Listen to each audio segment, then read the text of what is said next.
कि हम सफल हों। इसलिए अगर हम अलग अलग काम करेंगे तो सफल नहीं होंगे।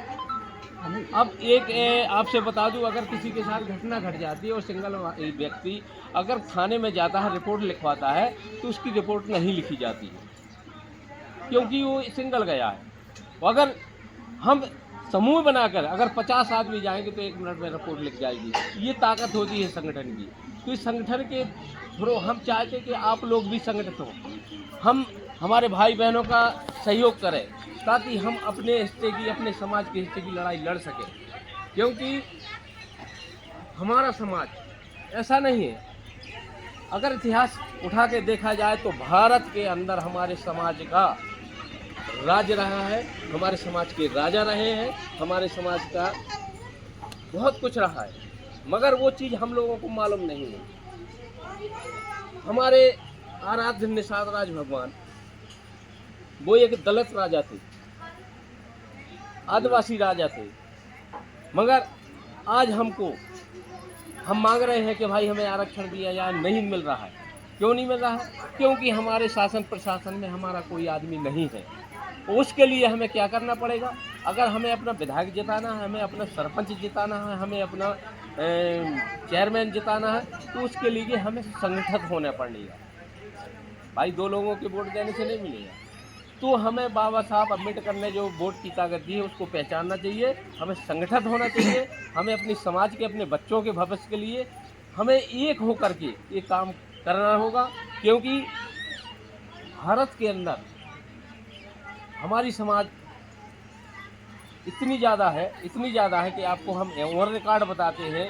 हमारे केवट, कहार, मल्लाह सभी को मिला करके लगभग 22-22.5% है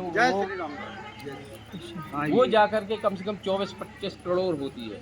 अगर 24-25 करोड़ अगर हमारी समाज इकट्ठा हो जाए तो हम कुछ करने के लिए किसी के मोहताज नहीं रहेंगे। इसी चीज़ को समझाने आए हैं कि जो हमारे घोषणा हुई है कि जातिगत जनगणना होनी है, उसमें हमें अपनी समाज को एक पंक्ति में कैसे रखना है। आप बर्मन लिखते हैं, आप सौंदिया लिखते हैं, आप रैकवार लिखते हैं, आप केवट लिखते हैं, कहाँ लिखते हैं, ठीक है। हमने अपना नाम लिखाया, हम फला रामगोपाल रैकवार ऑबलिक माझी। हम सभी को एक शब्द का प्रयोग करना है कि माझी, और ये माझी का शब्द पूरा इकट्ठा होकर 24 करोड़ दिल्ली में पहुंचना चाहिए ताकि हमारे समाज की समस्याओं का समाधान हो सके।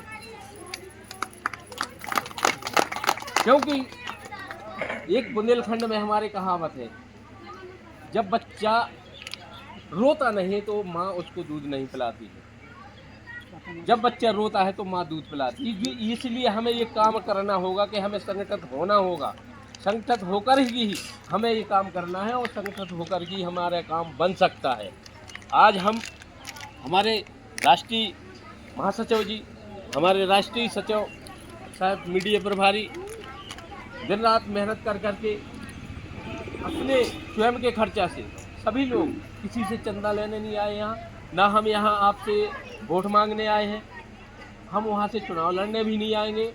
अगर हम किसी को चुनाव लड़वाएंगे तो आपके बीच से लड़वाएंगे, या आप होंगे, हम लोग नहीं होंगे। सहयोग करेगा संगठन।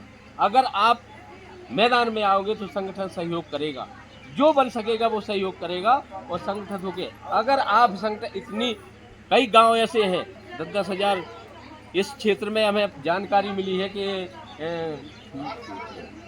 चन्नौदी कौन सी है, बर्मन समाज, अपने समाज का वोट 24,000 है। 24,000 वोट व्यवहारी, हम देवहारी 24,000 वोट अगर जिता नहीं सकता है तो किसी व्यक्ति को हराने की क्षमता रखता है। अगर आप सोच लो कि इस व्यक्ति को हराना है तो हरा तो जरूर सकते हैं, अगर जीत नहीं सकते तो हरा सकते हैं। 24,000 वोट बहुत बड़े मायने रखता है। इसलिए आप लोगों से निवेदन करने आए हैं कि आप लोग संगठित हुइए, अपने बच्चों को अच्छी शिक्षा दीजिए ताकि हमारा समाज आगे आए, हमारे समाज का उत्थान हो जाए। इसी सब बातों को लेकर के हम कल से हमारा मैहर से कार्यक्रम चालू हुआ है। सुबह 7 बजे से निकले हैं, गांव-गांव जाकर के सभी को समझा रहे हैं कि कम से कम हमारा एक समाज इकट्ठा हो जाए। इसी शब्दों के साथ मैं अपनी वाणी को विराम देता हूं और आप सभी को अपने हृदय से सभी को बहुत बहुत आभार व्यक्त करता हूँ, धन्यवाद करता हूँ। वंदन, अभिनंदन, स्वागत।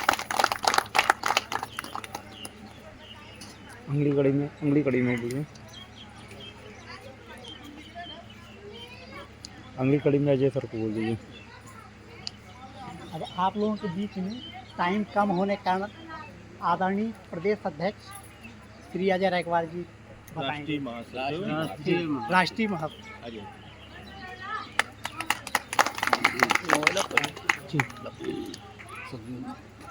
जवान की छानों में सम्मानीय मंच उपस्थित भाइयों बहनों आप सभी के साथियों, माताओं के मन में एक प्रश्न होगा कि आखिर ये कहार महासंघ क्या है, तो इसके बारे में हम बताते हैं। कहार महासंघ एक राष्ट्रीय संगठन है जो भारत सरकार ने मान्यता दी। किसी भी चीज़ की मान्यता मिलती है आप लोग जानते हैं, तो ये भारत सरकार के द्वारा मान्यता प्राप्त संगठन है। ये अपनी 42 उपजातियों को जोड़ने का काम कर रहा है। बर्मन, सोनिया, केवट, मल्लाय, निषाद, भोई, ढीमर, इस तरीके से हम लोग कई भागों में टूटे हैं, तो सभी को जोड़ने का काम है। आप लोगों को एक चीज़ बता दें, आपने अभी एक प्रश्न भी किया था, वो भी इसी में आएगा। पहले 4 जातियां थी जब देश आज़ाद नहीं हुआ था। 4 जातियां थी, ब्राह्मण, क्षत्रिय, वैश्य और शूद्र। तो शूद्र जाति में कौन आता था? जो आज के समय में जिनको अपन ST, SC, OBC बोलते हैं, अनुसूचित जनजाति, अनुसूचित जाति और अन्य पिछड़ा वर्ग, ये जातियां उस समय शूद्र जाति में आती। तो शूद्र जाति में से एक जाति थी पूरे देश में कहार। पूरे देश की बात कर रहे हैं, पूरे देश में एक जाति थी सिर्फ कहार।